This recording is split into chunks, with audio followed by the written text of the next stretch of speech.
Good afternoon, everyone, and welcome to the PCAL webinar for mental health. Today, we are particularly looking at the analysis of a case study assignment. My name is Suzanne D'Souza. I'm one of the PCAL tutors on the Parramatta campus. Today, we are really fortunate to be joined by your unit coordinator, Dr. Diana Jeffries. Hello, everyone. Good to have you. Okay, everyone, can we just raise our hands and wave hello to Diana? Beautiful. There you go, Diana. I hope you can see. You have 26 students waving hello. Well, that's lovely. And I would like to thank all the students for making the time for this webinar. I hope you get a lot out of it. We also have with us Marion Martin. Hi, Marion. Hello, Suzanne. Marion is a PCAL tutor on the Campbelltown campus. Okay, the purpose of this webinar is to help you get a better understanding of the case study assignment. This webinar is being recorded and will be uploaded to the view site. Now, we aim to make this webinar an interactive one. So how do we do that? You can see us, but you can't verbally respond to us because I've disabled your audio button. So if you need to ask a question, you need to type in the chat box. Could you locate the chat box and reply to my question, please?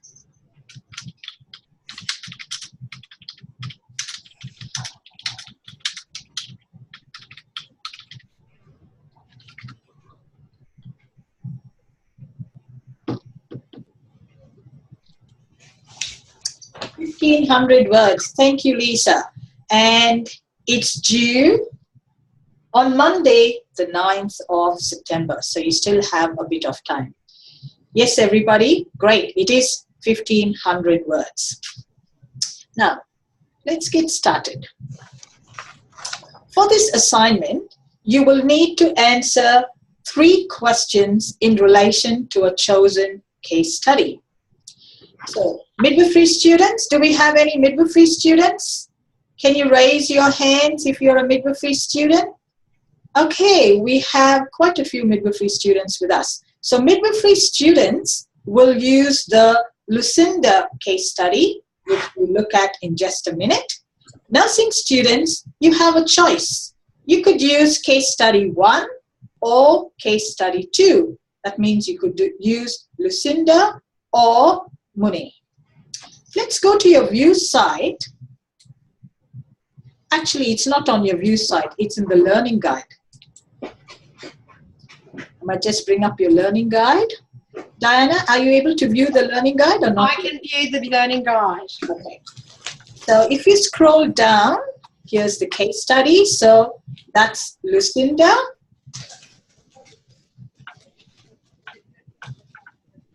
So Lucinda is for nursing students, and case study 2 or case study 1. No, Lucinda's for the midwifery students. And oh, sorry, my apologies. Lucinda is for the midwifery students. Case study 2 or case study 1 could be used by nursing students. Yeah. Have you looked at the case study? Please raise your hands if you've looked at the case study already. That's fantastic. That's where you start. You need to read the case study and become really familiar with it, because this assignment is different. You're not just going to summarize literature. So it's not just paraphrase, intake citation, paraphrase, intake citation. It's not just that. You need to make inferred meanings, which means you need to have an in-depth understanding of the case study. Read the literature really well so that you can identify main concepts related to your topic and relate these concepts to your case study. Okay? You're making inferred meanings. You need a good understanding of your topic. You need to link the literature to the case study. That means you need to pull out examples from the case study, okay, to discuss certain aspects. So please take the time to spend quite a bit of time reading it and understanding it. And before I proceed any further, we will be showing some sample answers, some sample sentences, etc. But please bear in mind that this PowerPoint has been turned in. So you can use these responses that you're going to view today as a guide, but you need to come up with your own ideas, your own responses. Is that okay, everyone? Please raise your hand if you got that message. Thank you very much. So now you know where the two case studies are located. Now, Diana has been very kind. She's put up quite a few readings. So I'm going to bring your view site, open up your view site. And we go on to readings and resources. There are some particular readings that Diana would like you to use. Okay, Diana, do you want to point out which ones? Well, I think here, for when you're looking at the mental state examination question, question 1, you may like to have a look at assessment in the mental health context, which is found in the Hungerford textbook. And you have this particular chapter online here under readings and resources. It's also available in the libraries, in the library reserve, if you want to use it there. But you will find good explanations for each component of the mental status examination within that chapter to help you. And keeping with question 1, when you have a look at your main textbook, Psychiatric and Mental Health Nursing, found here, Evans, Nazette and O'Brien, there is a chapter on depression. And in that chapter, which I think is chapter 17 from memory, there is the DSM-5, the Diagnostic and Statistical Manual of Mental Disorders, and it has all the major components of a depressive order. So here we are, box 17.1 in chapter 17, criteria for a major depressive episode, and as you can see, it's been reprinted from the Diagnostic and Statistical Manual. So please use that, and remember you're using the 5th edition of the Diagnostic and Statistical Manual of Mental Disorders. That's important. We don't want you to use the 4th or the 3rd. We want you to use the 5th edition. And here it is in your textbook. So you should be able to look at that and look at the case studies and perhaps think about how these case studies might reflect in the particular way the consumers in the case studies are described. Now, you may also like to look at, and we're not doing this till next week, if you're at Parramatta or Campbelltown, and we're not doing this particular module until you get back from clinical placement if you're at Liverpool and Hawkesbury. But you may also like to have a look at the anxiety module, which is module 6 as well. And you may like to think about whether or not that fits in with your case study. I'll bring up module 6. Yes, so that's about, here we are, managing a person experiencing anxiety. And just to say that, I would be saying anyone who is doing the case study 1 on Lucinda, I would suggest you have a look at the anxiety. PowerPoints, Diana? Yes, have a look at the PowerPoints, have a look at the essential readings, and just have a think about whether or not anxiety might be another way of looking at a particular way of looking at it. We have here maternal anxiety, perinatal anxiety, and we also would be looking at the attached files in module 4, which is about depression, which also has a lot of extra information for midwifery students or students who are thinking about doing the Lucinda.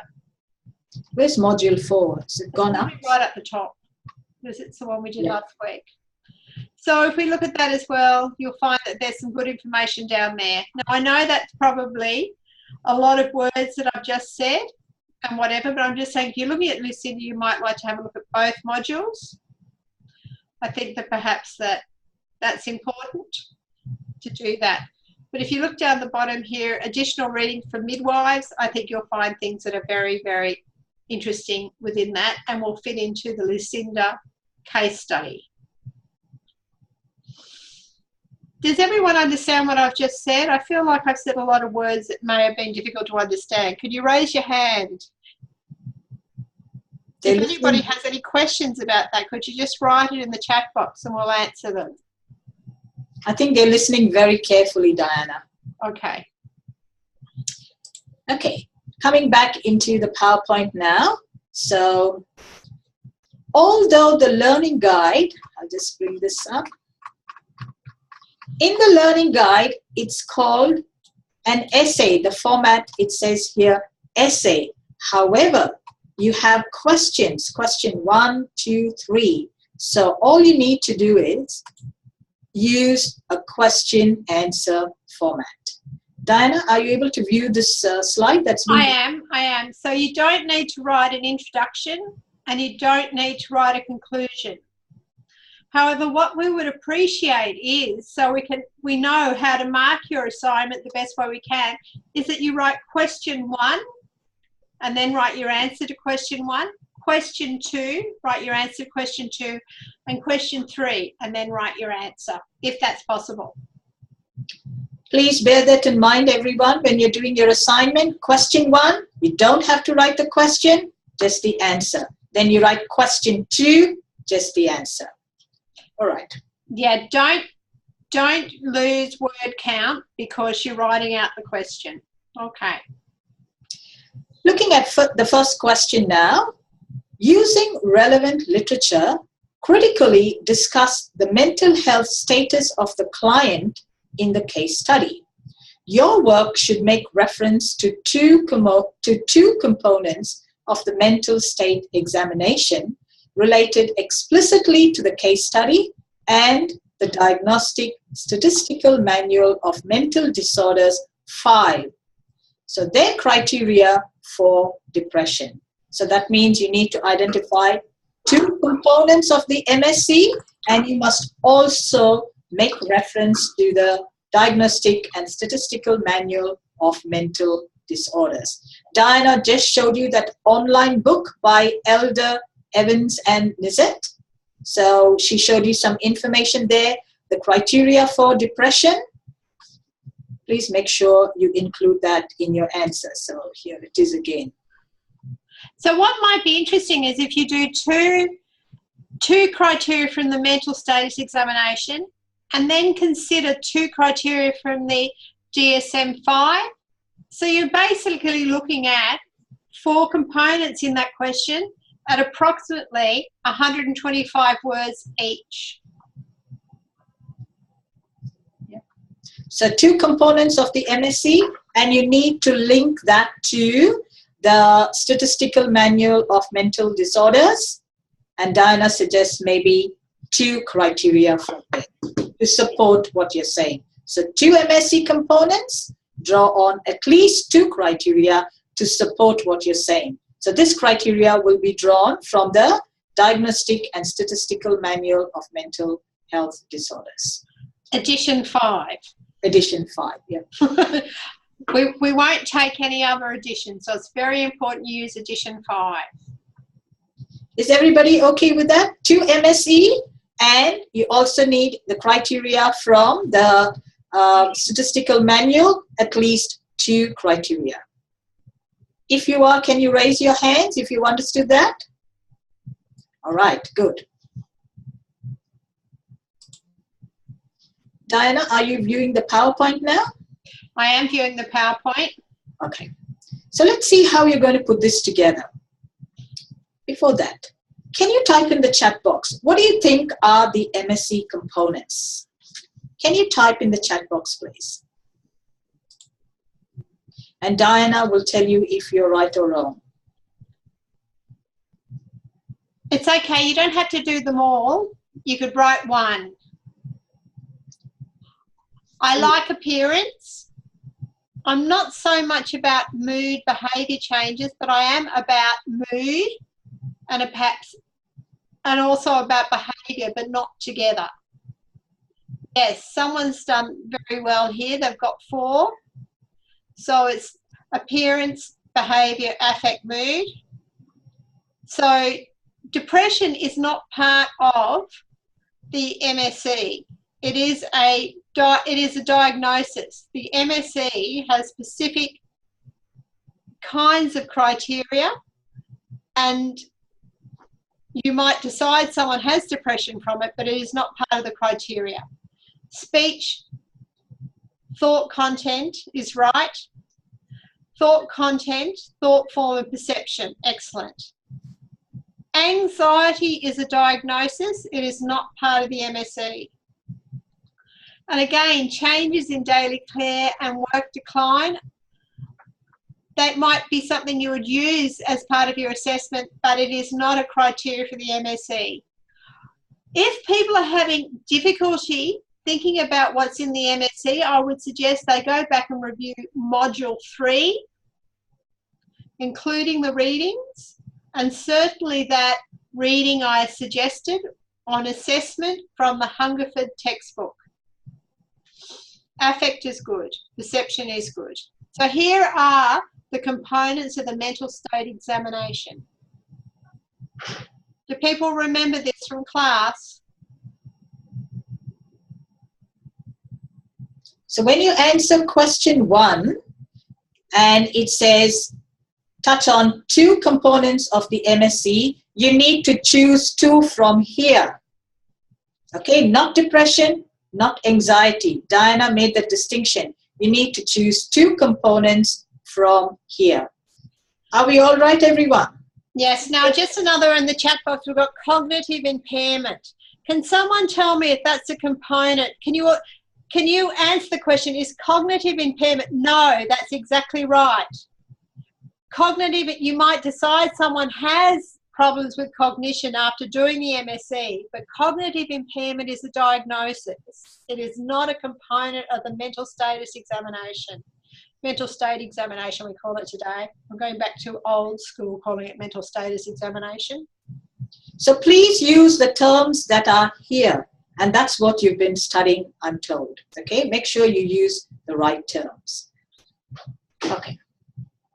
Now we're going to actually take a look at how to answer question 1. You need to pull out 2 MSE components, and you need to pull out examples from the case study that reflect these components and link it to the literature. And one main source that you need to use is the Statistical Manual of Mental Health Disorders 5. 5th edition. That's right. Because it's 5 editions going back to 1950. Don't use the 1950 version, whatever you do. We're looking at this brief case study. This is not the case study that you're using for your assessment. This case study is an exemplar taken from your module 3. Okay, so let's very quickly look at this case study, because I'm going to show you today the technique that you would use to put this answer together. So this is not the case study for your assessment. Margaret Johnson is a 67-year-old Caucasian female. Margaret and her husband Brett come to the local family clinic where you work. You notice that Margaret needs to be guided to take a seat and advises you that she is there because I'm not thinking clearly and I am constantly nervous. Margaret does not initiate conversation and has a slumped posture in her chair. Her eye contact is limited and she fidgets with the handles of her handbag. There is very little alteration in her facial appearance. Her hair is slightly unkempt and her clothes are clean but crumpled. Now, who remembers Margaret from, was this last week, Diana? I think it was about 2 weeks ago. Who remembers Margaret from in class? Put your hands up if you remember her. Okay, they are raising their hands. That's Excellent. fantastic. Now, if we were to use this case study to answer question 1, can you type in the chat box 2 MSC components that you identify? Nicola says appearance. Yep, good. One more. Unkempt hair. Now, Mohit, I'm going to take you back to the slide. It doesn't say anything here about unkempt hair. Remember, you need to use the term. The component. Appearance and speech are good. Thought form, yes. Behaviour. Okay. Yep. This is all excellent. Thank you, everyone. You are really an enthusiastic audience today. Very good participation. So make sure you use the MSC from here. Okay? Looking back at this, so you said you identified appearance, behavior, you saw some speech or thought or whatever, thought form. All right. Because we have limited time, let's take just 2. Let's take appearance. Can you type in the chat box, what do you see about Margaret's appearance? What gives you that clue? Appearance? Yeah?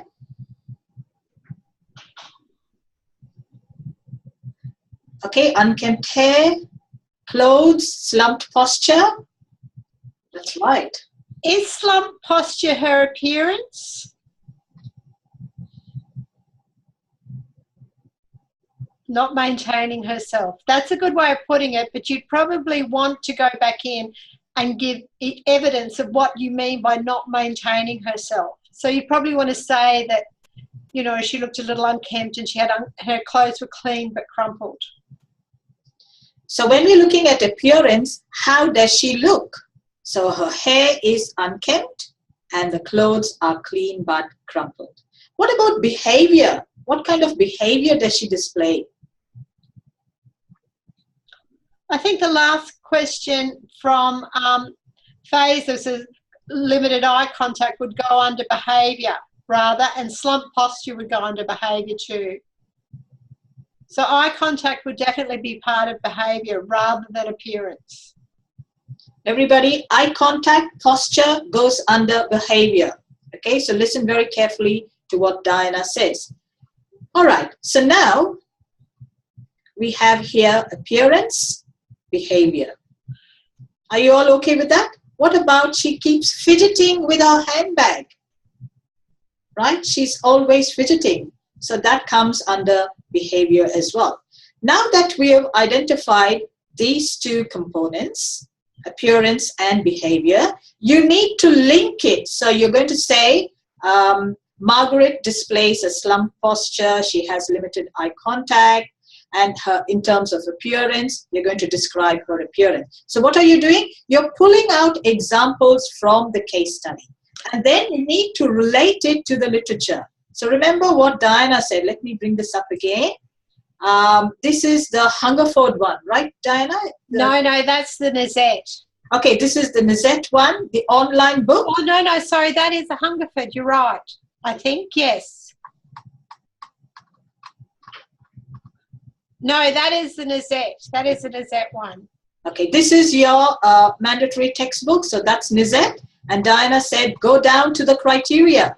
So we're looking at depression, and we're looking at the criteria.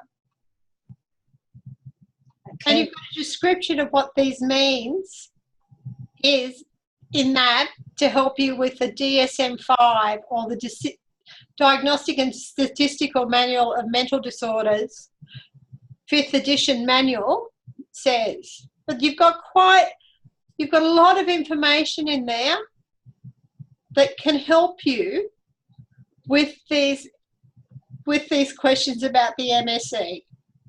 So if you look at Margaret, she has an unkempt appearance. So the literature says people with major depression often have decreased interest in their grooming or cleanliness. So that would be the sort of evidence you would use to support this case study. Is that right, Diana?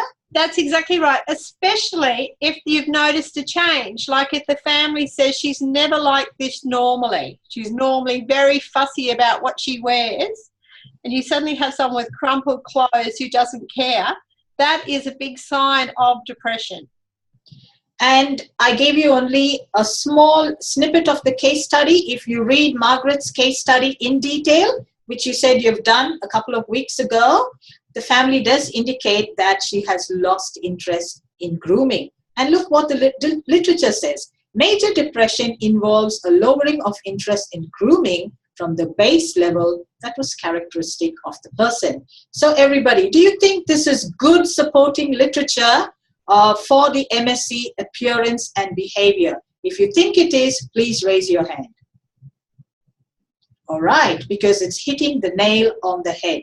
So this is what you need to do. Look at the case study, pull out 2 MSc components, and then you need to link it to the literature, which is the DSM-5 relevant criteria for depression.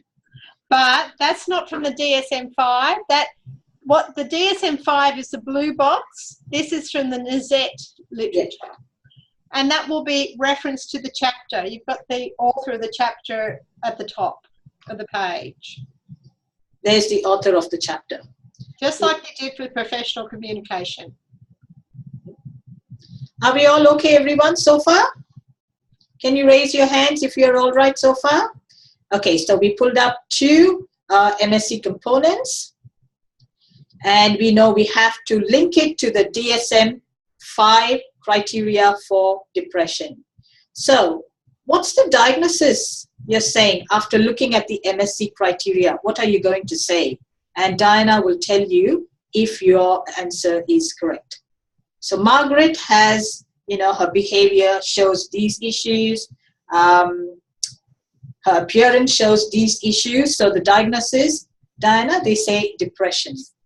Well, I would say depression, yes. And you may even go as far as say a major depressive issue.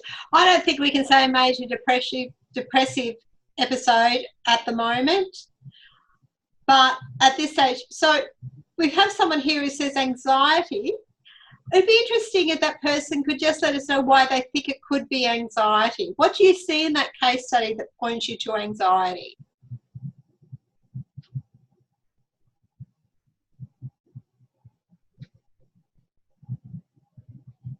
Dheeraj, you want to type in the chat box? If you don't want to, that's okay. I was thinking you might have been thinking about her being fidgety with a handbag, and that could be the case. But yes, that's right, fidgeting with a handbag. But I think there's probably more evidence that she's actually depressed, but it's good. The fidgeting with a handbag is a good way of thinking, and I like your thinking, but I still think that Margaret is probably more likely to have depression. Are we okay, everyone, so far? Does that make sense, what I just said? If you could let me know. Okay, they're all raising their hands, Diana. Okay, I'll take that as a yes. So when you answer this particular question, remember we don't need an introduction and a conclusion, but you're going to write a few paragraphs. Remember, this is a 500-word question. Am I right? Yes, so we probably want at least 2 paragraphs. Yeah, minimum 2 paragraphs. So write well-structured body paragraphs. Remember, begin with a topic sentence. In the topic sentence, you tell the reader what you're going to write about. So if you're writing about 2 MSc components, in your first topic sentence, you could write the first component. So for example, appearance is a blah, blah, blah. In your second topic sentence, you could go to the second MSc component, which is behavior or whatever else you're looking at. So topic sentence, then you put down all your supporting evidence. When I say supporting evidence, you link to the literature, you link to the DSM-5 criteria for depression, and you will include examples from the case study. And then you put down a concluding sentence that finishes the first MSc component. Then you go to the second MSc component, name the component in the topic sentence, put in your supporting evidence, end with a concluding sentence. Does that make sense, everyone? Can you raise your hands if you're okay? All right, good. Now, someone's already asked about references, and I think it's a good time to just put that in. There's no set number of references for this assessment. However, you need to, every time you write something that you have taken from another source, you need to reference it in APA 6 format. So I'm not going to sit there and say you need to have a minimum of this many references. I'm going to leave that to you. But we will know if you've written a sentence and you haven't referenced it. So you need to, every time you write something from another source, you need to reference it. So you could have 50 references in there. I mean, if you needed it, I don't think anyone will need that many. But if it comes from another source, reference it. I'd rather see too many references than not enough. Does that make sense to everyone? Because that's kind of what scholarly practice is about. It's about being able to know when you should reference something and to reference it straight away. One more referencing question, Diana. Do they need to reference the case study? No, do not reference the case study. That's okay. But if you go to the library and you get a couple of journal articles, which would be very well looked on in this particular assessment, and you take an idea from those journal articles, you need to reference it. You need to reference your textbook to chapter number and chapter author, and you need to reference anything else you're using. Thank you, Diana. All right, so no referencing of the case study, but in the body of your answer, when you refer to the case study, you need to use words like with regard to the given case study. Okay, so in the given case study, or in Lucinda's case, in Muni's case, you need to use words like that to show that you're linking the case study to literature. Now, there's just been a question about referencing. I'll just answer these two questions. Sure. The similarity, will it be high using the same textbook? Not if you paraphrase effectively. So you need to think about your paraphrasing. And do the references need to be within a specific time frame, e.g. the last 5 years? Well, generally, yes, except if you're using seminal literature, and we're going to be talking about seminal literature in a minute. So for the midwives and those doing assessment 1, case study 1, sorry, if you use the Embra Perinatal Depression Scale paper, I think it's from Cox in 1987, that is seminal literature. So you can use that. But we have another piece of literature from 1977 that you can actually use because it's seminal literature, and we'll tell you what it is. And seminal just means something that has been published in the past, but it still has currency today. People still draw on it, and it kind of guides practice. So it can be used. That's what we refer to as a seminal work. Which is certainly, if you're looking at the Embra Depression Scale, it's certainly used today. And the reference we've given you, even though it's from the 1980s, it changed practice. And that practice is still used today. Okay. And because you took all the time to join us today, we thought we'd reward you. How would you like to see a sample answer for question 1? Who would like that? Raise your hands, please. Right. Let's reward them, Diana. I think so. Here we go. Roll, drum roll. And there it is. I'm going to give you a few seconds to have a read of it.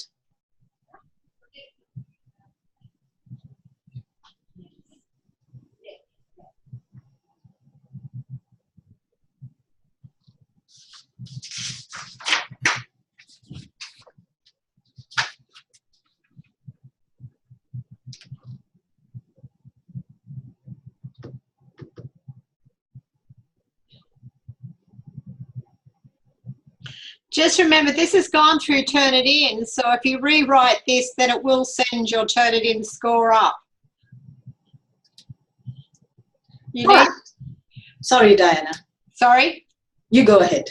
I was just saying, yes, you need to make sure, even though you're getting an example here, and it's a great learning sample, you need to make sure that you don't rewrite this. You don't work with this so closely that you rewrite it. You need to make sure that you write things in your own words. Otherwise, this will send your Turnitin score skyrocketing, which is the last thing you want. Oh, and Moet, yes, you can reference a website. A website's fine as long as it's an appropriate website. Okay, let's take a look here. Do we have information about the case study? Do we have some examples from the case study? Can you type in the chat box, please? Do we have examples from the case study? Yes, we do. So, for instance, Margaret's bent posture and restricted eye contact. So we have examples from the case study. Does it touch on the DSM-5 criteria?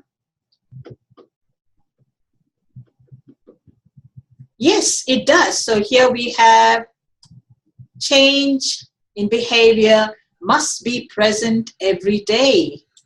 And the manual cites lack of interest or inclination in most tasks as a major criterion for the diagnosis of depression.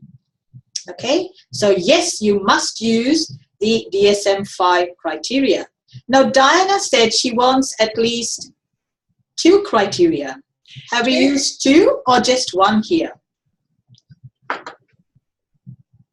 We've just used 1 because this is just an example. So you might need to put in the DSM-5 criteria maybe somewhere else at the end or in the middle, whatever.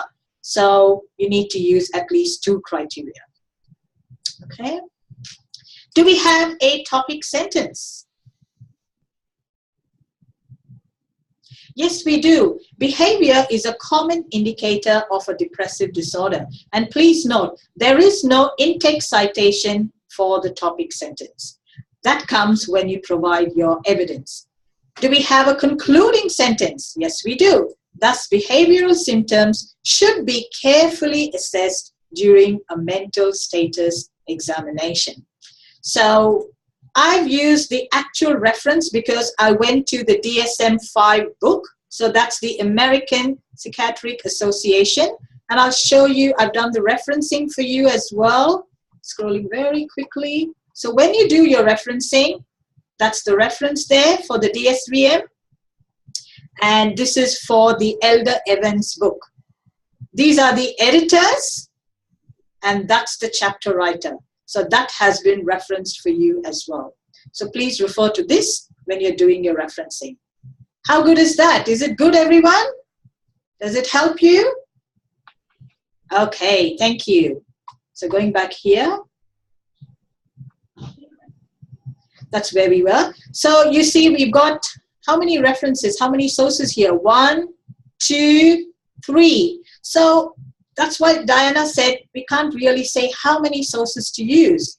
You need to use the required number that very well supports your ideas. And then you need to say whether it points to a depressive disorder or not. So that's your first MSc component.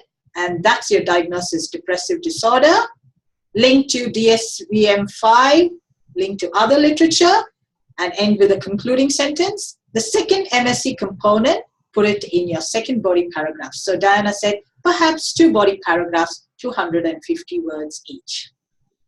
Diana, are they allowed to use the first person in this assessment? Well, I don't think you're really doing a reflective piece. So I would say it's probably easier just to stick to the third person, quite frankly. I think you could confuse yourself if you were using a combination of the third person and the first person. So please just stick to the third person. It's not a reflection. It's actually quite a critical piece of literature where you are looking at a case study and analysing what's happening. You're not actually talking about how it's affected you. So stick to third person. Thank you, Diana. Diana, can we copy information from the case study? Because you've given that to us. Can we copy word for word from the case study? I don't think that's a good look. Do you, Suzanne? Not at all. Not at all. It's just, to me, it's like a direct quote. I say you need to rewrite it. You need to paraphrase rather than copy. That's why it's good you're all here, because you'll be able to start you'll be able to start thinking about this assessment fairly soon, which will mean it'll be easier for you to write it and you won't be panicking. You need to, and you'll have time to think about how you're going to express yourself. Thank you, Diana. So remember, everyone, third person and the case study, the information from the case study needs to be paraphrased. Do you think I've paraphrased it here? Margaret's bent posture, restricted eye contact. Let's go back here. What does it say here? There's a slumped posture. So I changed it to bent posture, and limited. Her eye contact is limited. Changed to restricted. So try to paraphrase the case study as far as possible. Okay. So that's about question 1. Are we all okay? Do we have a better understanding of how to put together the answer for question 1? All right, great. Thank you for raising your hands. We're moving on now to question 2.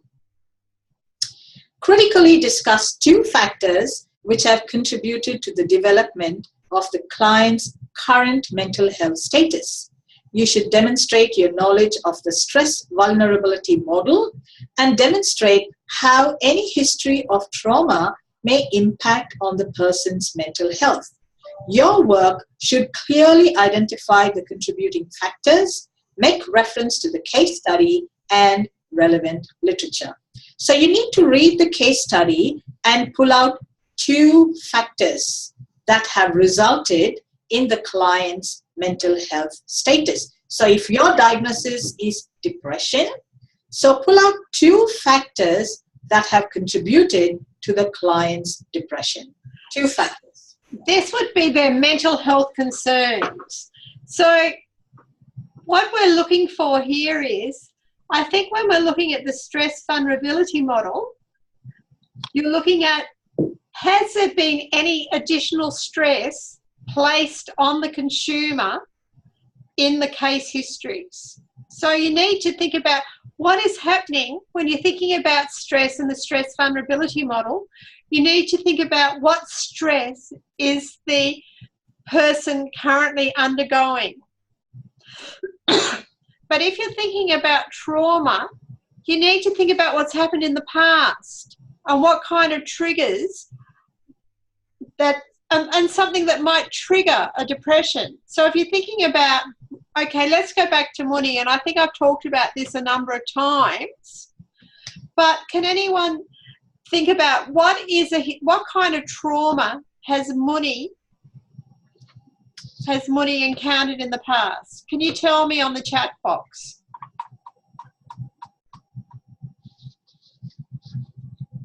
Yes, his father was shot, seeing his father shot. And as I keep saying to people, we really need to, go and have a death of his mother. Is the death of his mother current or past? Yeah, that could be seen as current. His mother passing away could be seen as a current. But what happened in the past? Have people had the opportunity to look at what the Khmer Rouge did in Cambodia in the 1970s? Has anyone had a look? Refugee camp, that's right. Fantastic. Yes. The Cambodian, what happened in Cambodia was very similar to what happened in Syria and Iraq with ISIS. Yeah, so you need to kind of think about how that kind of trauma might affect Muni today. So let's have a quick look at Lucinda. Can we have a quick look at Lucinda? Just to be fair and to balance this out. Can anyone think about especially midwives, does anyone here think about what kind of trauma Lucinda may have had in the past? It doesn't have to be when she was a small child, but what has happened to Lucinda in the past that is perhaps impacting her today?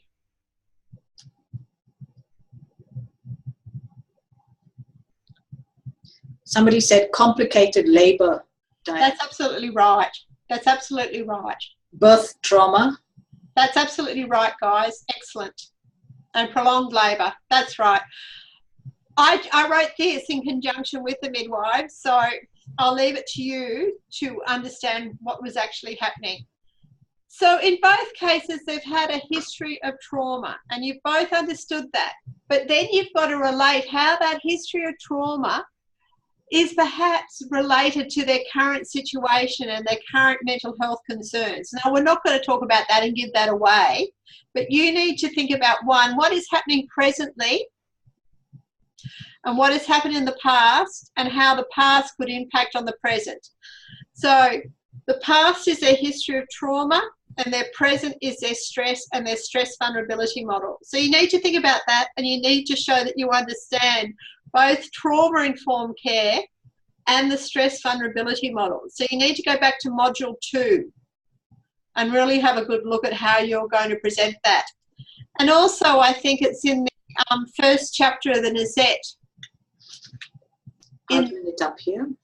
In the Nezette, I think if we go back to the front of that, I think it's in the first recovery. It's in the chapter called Recovery as a Context for Practice. Stress, I know trauma-informed is in that. And you will find that under the, see, trauma-informed is down here, recovery paradigm, trauma-informed is down the bottom here. Here, a bit further down. Keeps going. One more. But it is there in that particular, yes, recovery informed. You'll find that trauma-informed practice is within that particular chapter. So it's chapter 2 of Nezette. Chapter 2? Or, yeah, that's right. Yeah, it's chapter 2. Is it further down? It's here. Trauma. Go down 3 more. 3 more on the side. On the side here. Yeah, chase for change. 1 more. Trauma-informed care. There you go. Now, the stress vulnerability model, you will find under the readings and resources, and it is the Zuber 1977 article under your readings and resources. Can we go to that? Sure. And I'll just reiterate this, please, Diana. So everybody, for question 2, please use chapter 2 of your Elder, Evans and Nezette textbook, which we're just looking at, Trauma-Informed Care. Take evidence from here to support your answers. And you also find that there is, and if we go into the reading list, into readings and resources, and we look down here, additional text, perinatal, here we go, right? If we can go a bit further.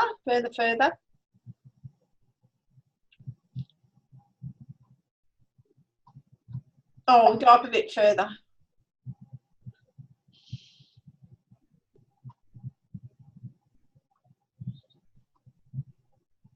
Are you looking for the Zubin one? Yes, the Zubin one. It might be under module 2. It might be under module 2. We'll have a look at the Zubin one under module 2. Okay.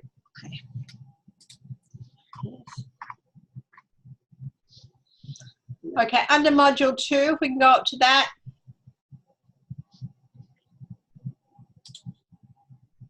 There's lots of information here. If you come down, here we are. Zubin, that'll give you information about the stress vulnerability model, and that is seminal literature, so you can use it. Okay, so you can use that even though it's from 1977. If we go back under the reading list, no, under the module, under module 2, models of care. Oh, sorry. That's okay, up the models of care. And here, if we go down to the reading, what you'll see here is that you will have information in there also about recovery as well as about trauma-informed care. So you can, there's lots of information there that you need to have a kind of a look at and to work through with this particular assignment. If we go down a bit further, can we go down a bit further? That's it. That's it. Okay. So is that helpful to everyone? Certainly helpful, Diana. Okay. There's also a website called the Blue Knot website that talks about trauma-informed care as well.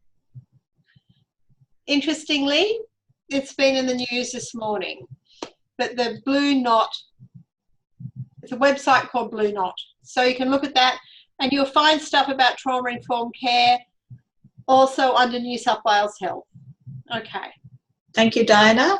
So for question 2, everyone, please use your textbook, which is the Elder, Evans and Nizet textbook, chapter 2, Trauma-Informed Care. Also use the Zubin 1978 article. Even though it was published in 1978, it's a seminal work, so you can certainly use it. All right, coming back to our PowerPoint now.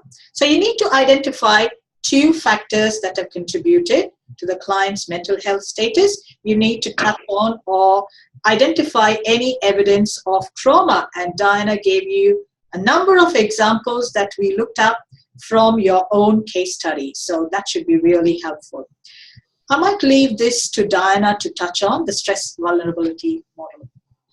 Okay, so everyone tell me, what's the dotted line in the middle? What does that represent on this particular diagram?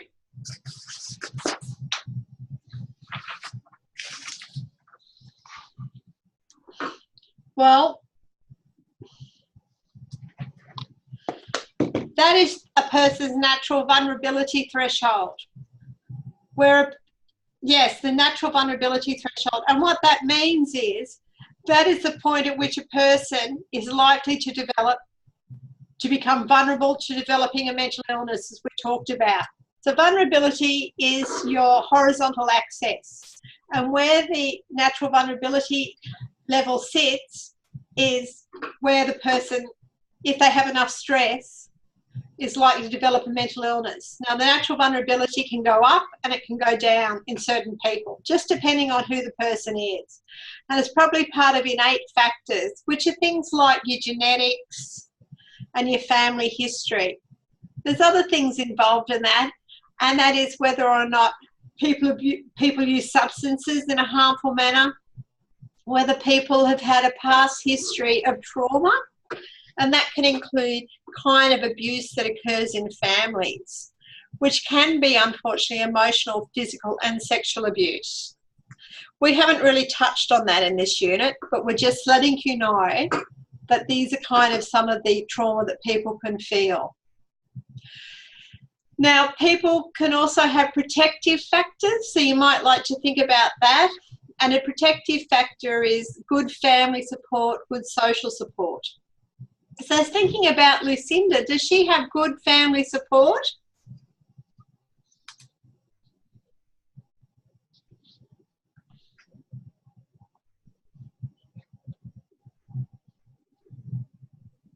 Or could she be a little isolated, maybe? Jerome's family are supportive. They live in Port Macquarie, though. Yeah. That's exactly right. That's exactly right. Now, in Muni's case, does he have good family support? He does, doesn't he? His wife's very supportive, but he's had so much trauma. So that's where you're looking at protective factors and things like that. Do either of these consumers take substances that could kind of make things more difficult for them, lower their vulnerability stress? No, they don't, do they? They don't. So in many ways, they do have protective factors, which is really good. That actually shows that, you know, good things are happening. But within that stress vulnerability model, we have to remember how much stress both of our consumers, the people here, our individuals here are experiencing. And they've had so much stress. We have so much stress that the stress is sometimes breaking through the vulnerability. And that means that they're becoming more vulnerable to mental illness. Now, we have a person here said, do we need to add protective factor in question 2? You need to show your understanding of the stress vulnerability model. That's what you need to do, and that's how I'm going to answer that question. You need to be able to show that you understand what the relationship of stress is and how it works within the stress vulnerability model and can perhaps lead to the development of mental illness. Okay? You might even think about the protective factors in question 3. Okay, does everyone understand and feel like they have an understanding of what they need to do for question 2? They are raising their hands, Diana. Is there any questions about question 2 before we move on?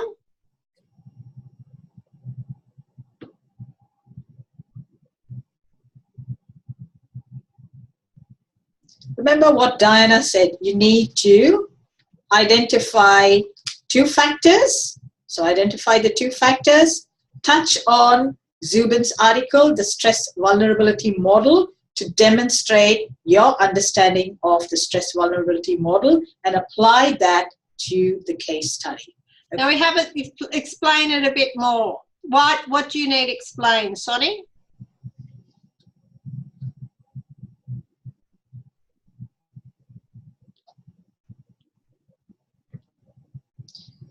Remember what we said earlier, there's no ready-made answer. So I think that's why you're kind of struggling.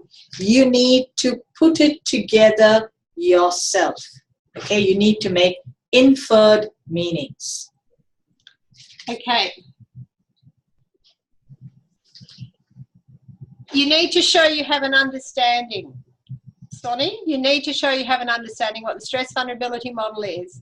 And you need to talk about the person's stress, but you might explain in terms of protective factors as well. If you go back to the e-presentation for module 2, you'll find there's a lot of information there. Okay, does that make it clearer?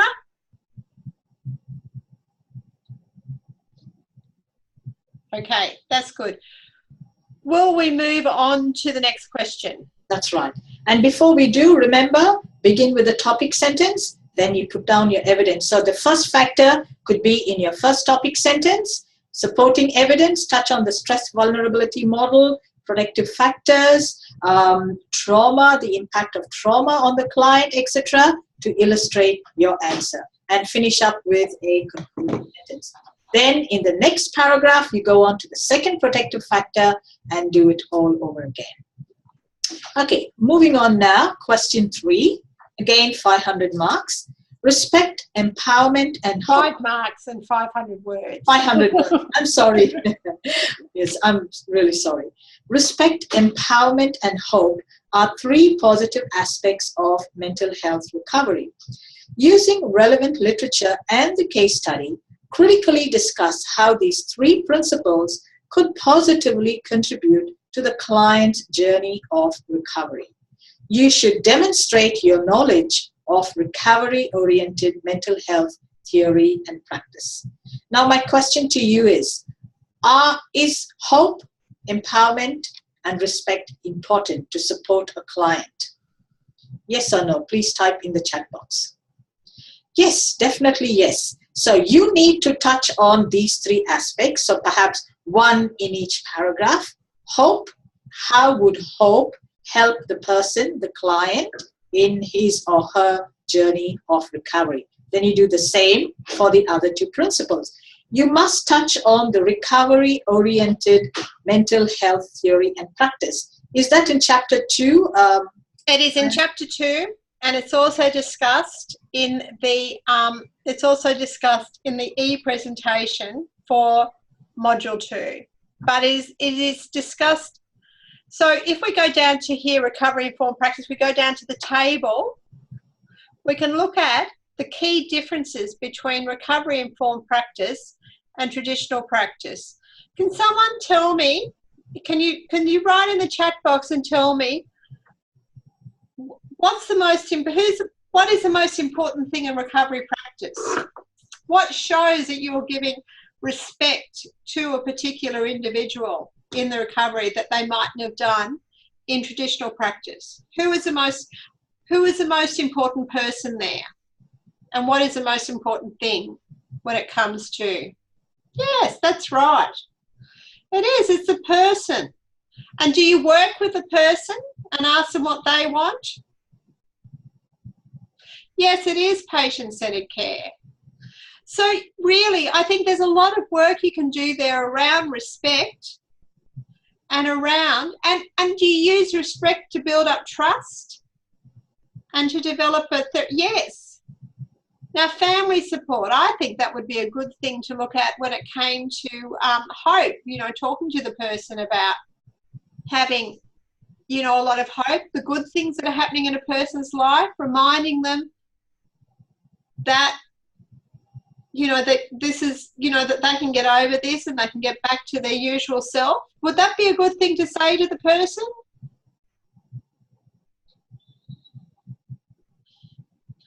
If you're coming from traditional practice, what would you be focused on?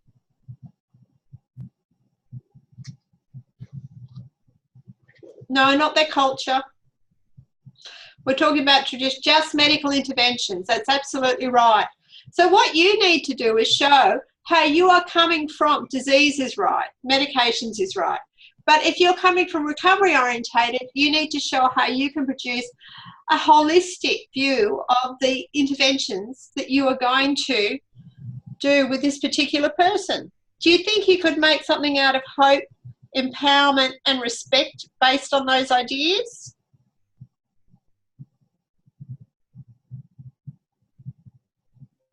I think you can, yeah. So that's basically what we're asking you to do, is to take those 3 ideas based on recovery and to actually look at what recovery is. So that is chapter 2 of Nazette, and it is also the E presentation for module 2. And you might like to think about, remember we had that in module 2, there is a booklet about recovery orientated language. So you might like to use that as well to guide you in the way you should be writing, well, your entire assignment really. Does that make sense? They're raising their hands, Diana. That's fantastic. All right, any questions about that?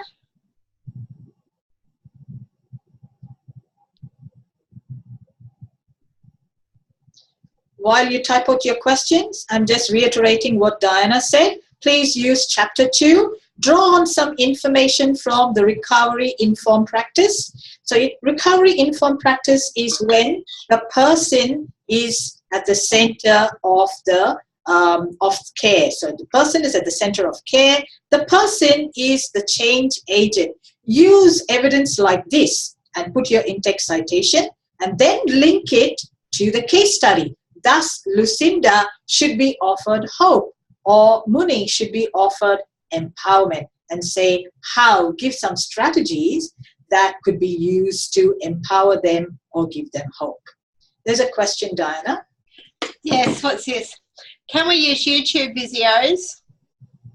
Yes, question 3 is based on recovery modules. Exactly. Can we use YouTube videos for stress vulnerability model?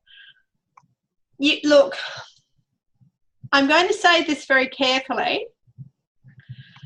If it helps you understand what the stress vulnerability model is, you should watch them.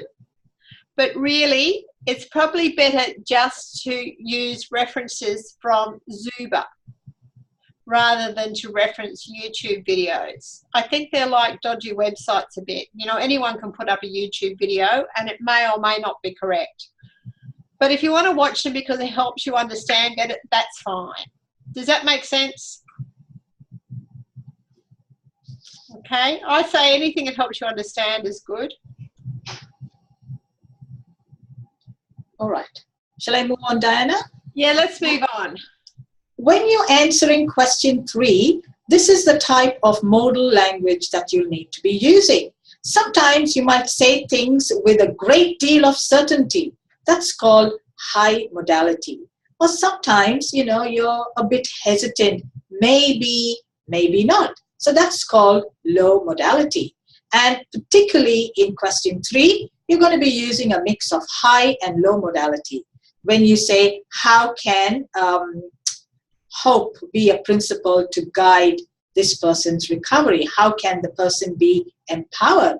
So high modality, you might use words like will, should, must, consistently, consistent, many, most, etc.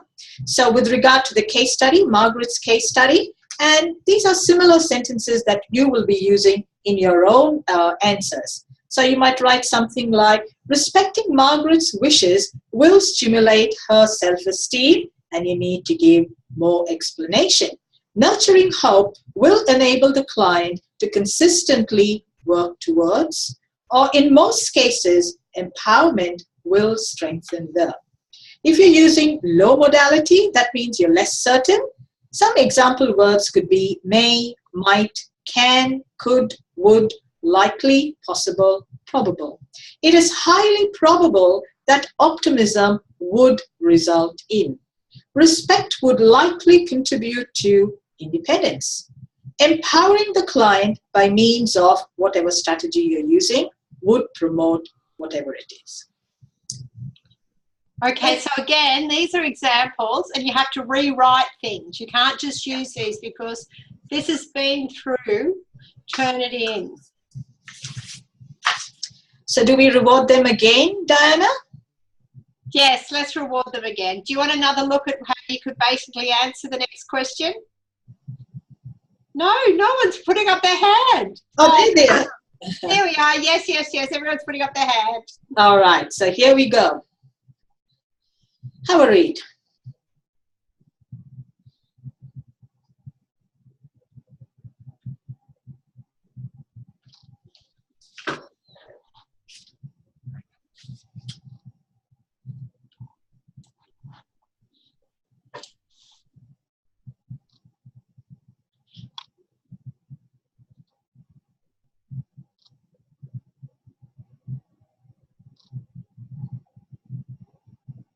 All right.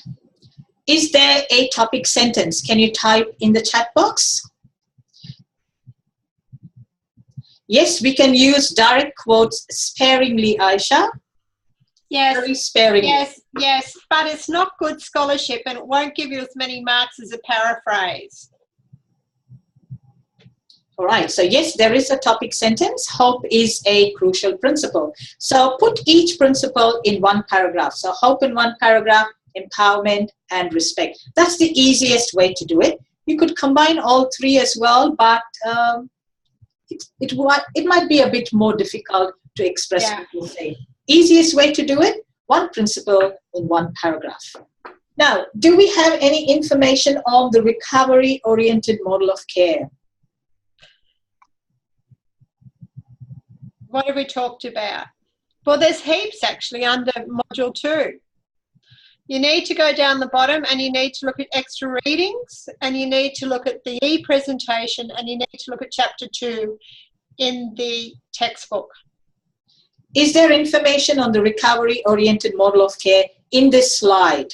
Oh, sorry. No, that's all right, Diana. Can anybody identify, tell me, type in the chat box, yes or no. Is there information on the recovery-oriented model of care? Yes, there is, but we can put in some more, isn't it? Remember, one of the main things that Diana was touching on is the person is at the center of the care process. That would make it more stronger as well. So include that information as well. Okay, and then we talk about the case study. So you must link to the case study to enable recovery. The nurse caring for Margaret should fill her with optimism. So you say, what's the principle? This can be done by, now you need to provide some strategies to fill Margaret with hope, with optimism. Let's type some strategies in the chat box. How would you give hope to a client? What sort of strategies?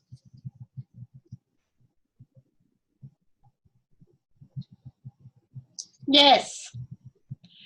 Or the nurse being positive that they can do things to help the person.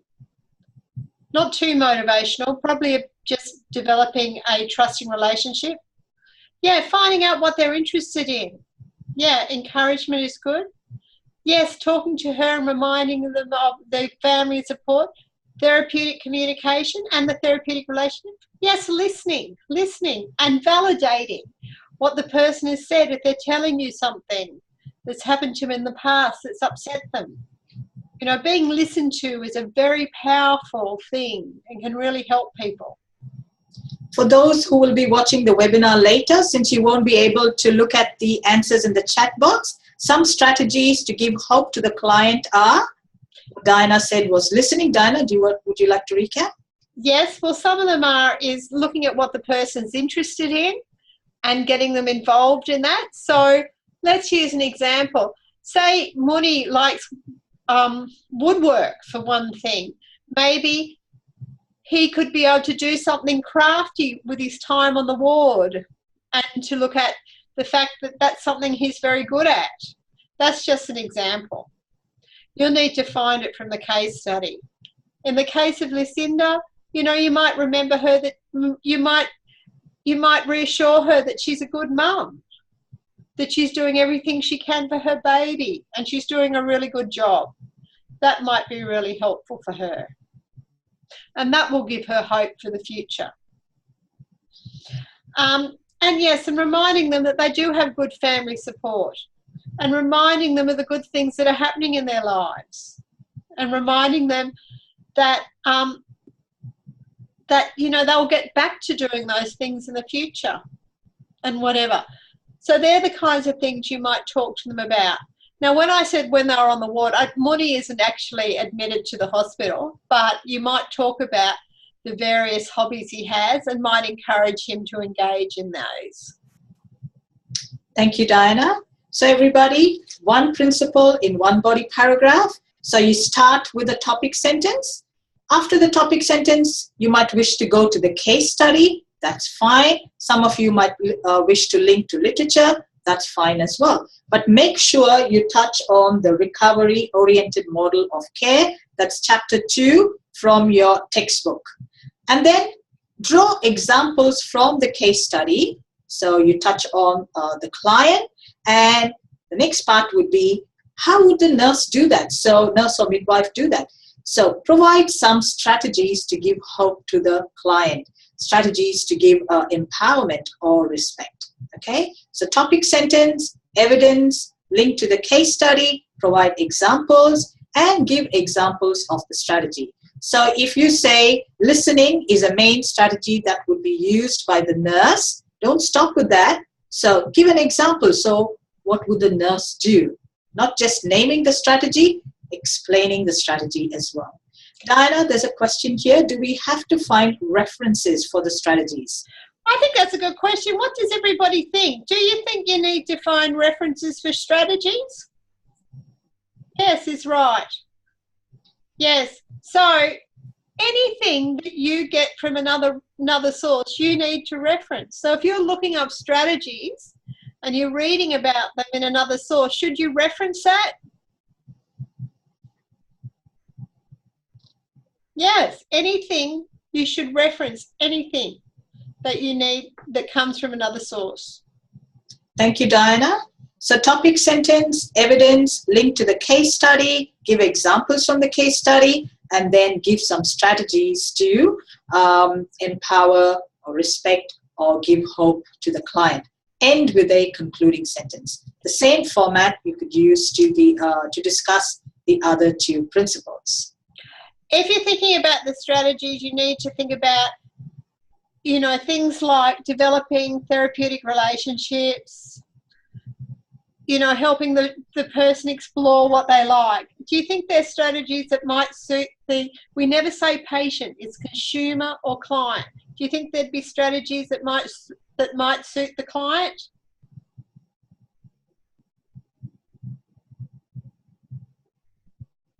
developing therapeutic relationships, reminding the client of what they like, reminding the client of good things in their life. Would that suit the client? Yeah, that's right. Yes. Yes. Thank you, Diana. So just moving on now, make sure you check your grammar when you do your writing, particularly check your word forms. When you write sentences, sometimes you might need to use a noun, or sometimes the right word form is a verb, okay, or an adjective. So check that you use the right word form. Now, you might write some sentences like this in your answers. I'd like you to identify the incorrect word form. It is possibility that empowerment would give the client a positive outlook. Number 1, can you type in the chat box, please? Possibility, that's right. That's right. So it is possible is the right answer. How could contributing to decision making? Contribute, you need a verb. A recovery-oriented model of care requires the activeness involvement of others. Active, that's right, not a noun. We need an adjective, active involvement. Respect leading to positive social interaction. First of all, that's an incomplete sentence. Yes, and the right word would be leads to. People should feel valued, important, and safe. People should feel valuable. Something else? Not valuable. Valued. That's right. So people should feel valued. Take a look at your word forms and have somebody read over your grammar. Don't forget, PCALs are always here to support you. Make appointments, make your appointments early, and bring in your assignments. And can I just add just one thing to that? The other thing you can do when you finish your assignment, print it off, go and have a cup of tea for half an hour, come back and read it out loud, and then you might also pick up some of those mistakes. We all make them. We all make them, and we all just need to be very careful with our writing. Thank you, Diana. References, quite a few references have been done for you. This is your textbook, the Elder Evans and Nizet textbook. But there are different chapters. Yeah. All you need to do is put in the right chapter author that you're using, okay? So the chapter authors will change. The page numbers will change. That's all will change. Everything else will remain. And the name of the chapter will change. That's right. Okay. All right. Is everybody, do people find that helpful?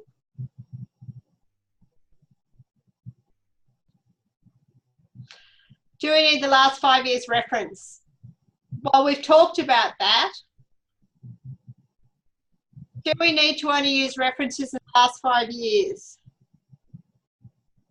The answer is yes, except for the ones we discussed. All right, everyone. As a unit coordinator, I'd really like to thank Suzanne for putting this together. She's done a fantastic job, hasn't she? My pleasure. Always love helping students. Yeah, so, and I'd like to thank Marion for being here and supporting everyone as well. And I'd just like to thank you. Other references. If you've got any other questions, I think we're missing them because we're getting a lot of questions here. You can talk to your tutors about them. Okay, but I'd just like to thank everybody for making the effort to be coming today. It was great. Anyway, I look forward to reading some of your assessments. It's very exciting. We'll speak to you all soon. Bye. Thank you, everyone. Hope you all get high distinctions. And let's raise our hands and thank Diana. Thank you, Diana. Oh, thank you all. Good luck. Bye-bye. Bye.